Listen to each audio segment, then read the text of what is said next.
যাকাতের শাব্দিক অর্থ পবিত্রতা,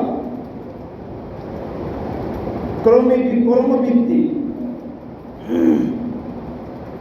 প্রাচুর্য,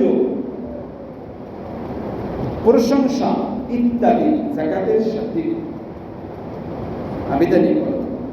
ইসলামিক পারিভাষিক অর্থ হলো নির্দিষ্ট একটা অ্যামাউন্ট, একটা সম্পদ, 25,000 টাকা, লক্ষে 1 লক্ষ টাকায় 25,000 টাকা, শতকরা 2.5 টাকা, এই যে একটা এই সম্পদ বের করলে অর্থ পবিত্র হয়। এই জন্য শাব্দিক আবিধানিক অর্থ হলো পবিত্র করে দেয় বাকি সম্পদগুলি, নাহলে নোংরা নাপাক থেকে যায়। আর ইসলামিক পারিভাষিক অর্থ হলো নির্দিষ্ট একটা অ্যামাউন্ট, কয়েন টাকা গরিব অসহায়দেরকে দান করে দেওয়া, কোনো ফায়দা উপকার নেওয়া ব্যতীত।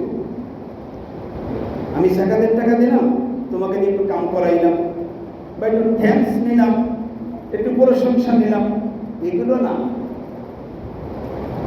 কোনো ফায়দা, দুনিয়ার কোনো ফায়দা নেই, কোনো থ্যাঙ্কসও না, একমাত্র অর্থ পরিষ্কার করার জন্য। যাকাত ইসলামের ভিত্তি কয়টি? কয়টি? 5টি। হাদিস বলার যত সঠিক করা যায়, আলোচনা 2টা বিষয়বস্তু।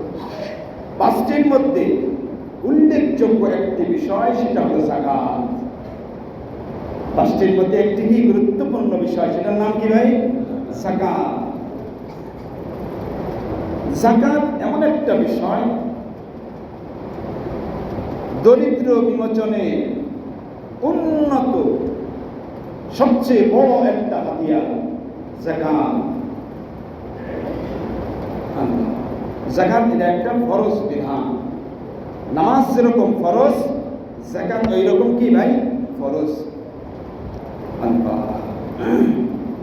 যাকাত দরিদ্র বিমোচনের একটা হাতিয়ার। এটাও রাসূলের হাদিস থেকে অল্প একটু কথা বলেছি। রাসূল বলে, যাকাতুল ফিত্রি তুহরাতান লিসিয়াম মিনাল লাগবি ওয়াল রাফাথ ওয়া তু'মাতান লিল মাসাকিন। এতিম অসহায়দের রিজিক, এতিম অসহায়দের খাদ্য খোরাক। টাকা দিলে তারা টাকাও পায়, সব জরুরত পূরণ করতে পারে, দরিদ্রতা দূর হয়ে যায়। এটা গুরুত্বপূর্ণ বিষয়। এই জন্য সম্পদ আল্লাহ পাক দেন পরীক্ষা করার জন্য, যে আমার বান্দা আমার রাস্তায় ঠিক মতো হিসাব করে শতকরা 2.5 টাকা খরচ করে কিনা, ব্যয় করে কিনা, যাকাত আদায় করে কিনা, এটা আল্লাহ পাকের পরীক্ষা করার জন্য দেন। দুনিয়ায় আমাকে আপনাকে বড় বিল্ডিংয়ে, বড় গাড়িতে, বড় পোস্টে সম্মানিত মনে করাটা, এটা বলবো, এটা কোরআনে পাকের থেকে আমরা বুঝতে পেরেছি।